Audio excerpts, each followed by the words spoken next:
Questions on these sections now shall have the integer value type as their respective answer. Let's start with question number 21 now.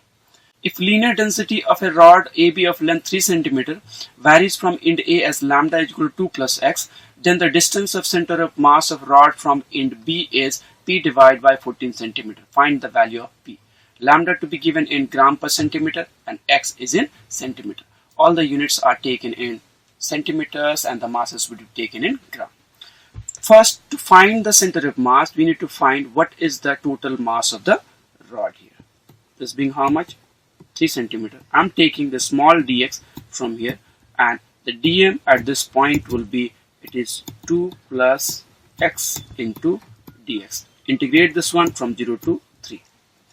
So the total mass m will be taken as, it is 2x plus x square by 2, 0 to 3. It will be 6 plus 9 divided by 2, and that is coming out to be 21 by 2 in gram. Fine. Now the x center of mass from end A, that will be taken as x into dm, that is 2x plus x square dx from 0 to 3, and that will be divided by m. So integrate this function and we shall be getting this part as 2x square divided by 2 plus x cube divided by 3 from 0 to 3 divided by m. Or x center of mass from end A, it is 9 plus 9 divided by m was 21 into 2. So how much it is? It is coming out to be 12 by 7 from end A. Or center of mass from end B will be, it is 3 minus 12 by 7, or it is 9 divided by 7 centimeter. So multiply these two portions on both sides with 2. We shall be getting this portion as 18 divided by 14 as per the given answer.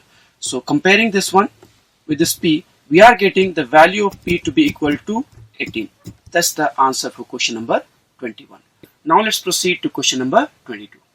In question number 22, a body of mass m is equal to 1 kg moving vertically downward with speed 3 meter per second collides with a smooth inclined plane and rebounds horizontally. Momentum of ball just after collision will be square root of p kg meter per second.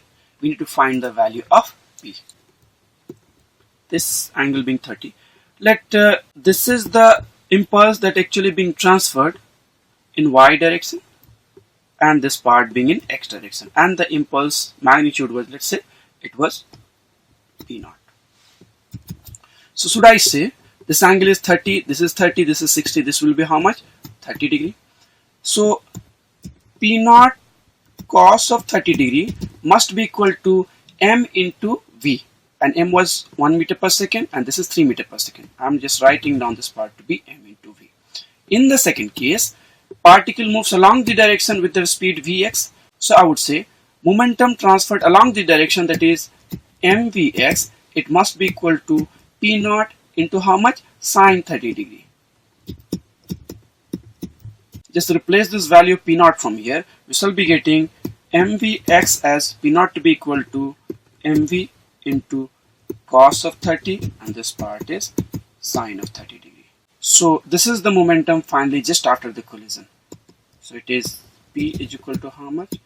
mvx. mv was 3, and this part is sine 30 divided by cos 30. How much coming out to be? It is root 3. So final answer is root 3 in SI unit. So we are getting the value of P to be equal to how much? 0.3. That's the answer for question number 22. Now we shall proceed to question number 23. In question number 23, variation of force acting on a particle of mass m is equal to 2 kg along x-axis with time t is shown in figure. If at t is equal to 0, particle was moving with a speed 2 meter per second along negative x direction, then speed of the particle at t is equal to 4 seconds will be.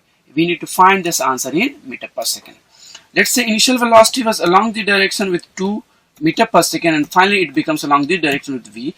So total change in velocity will be taken as v minus of minus 2, that is plus 2, would be integral of f dot dt divided by m.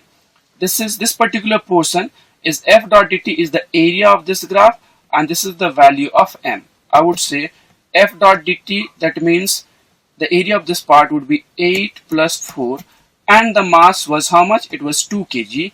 So effectively 8 plus 4 is 12 divided by 2, that is 6. So V is coming out to be 4 meter per second. So for question number 23, 04 is the answer. Now we shall proceed to question number 24. In question number 24, a small block of mass m is projected horizontally on a smooth horizontal surface of a wedge of mass 5m, initially at rest. The speed of wedge at the instant the block loses contact with it is V0 divided by P. Find the value of P. Situation is very clear.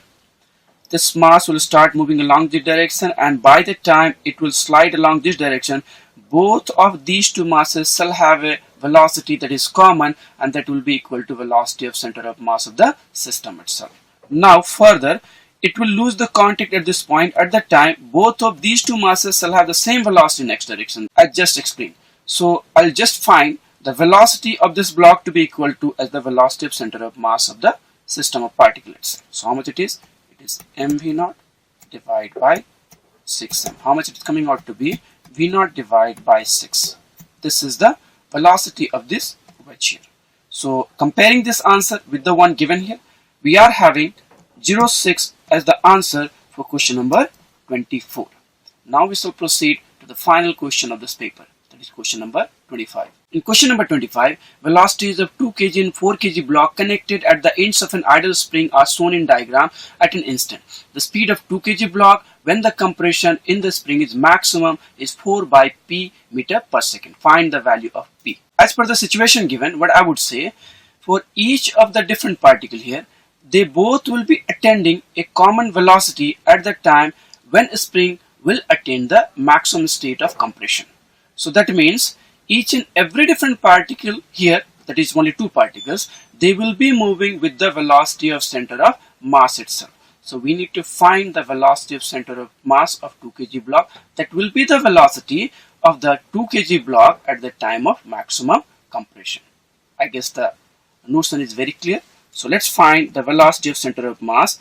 Initially it is moving along this direction, this one is moving in opposite direction. So I'm taking this direction as the positive x direction. So for the timing it is 5 into 2 minus 4 into 2 divided by total mass being how much? 6. So this is 2 divided by 6, that is in meter per second. So compare this answer with the given one. So I'll just multiply it with 2 and denominator, and I'll be getting 4 divided by 12 meter per second. So here for the question number 25, 12 is the answer. So that's the end of this paper. Hope you must have appreciated this solution, and I wish you all the best for your further preparation. Thank you and goodbye.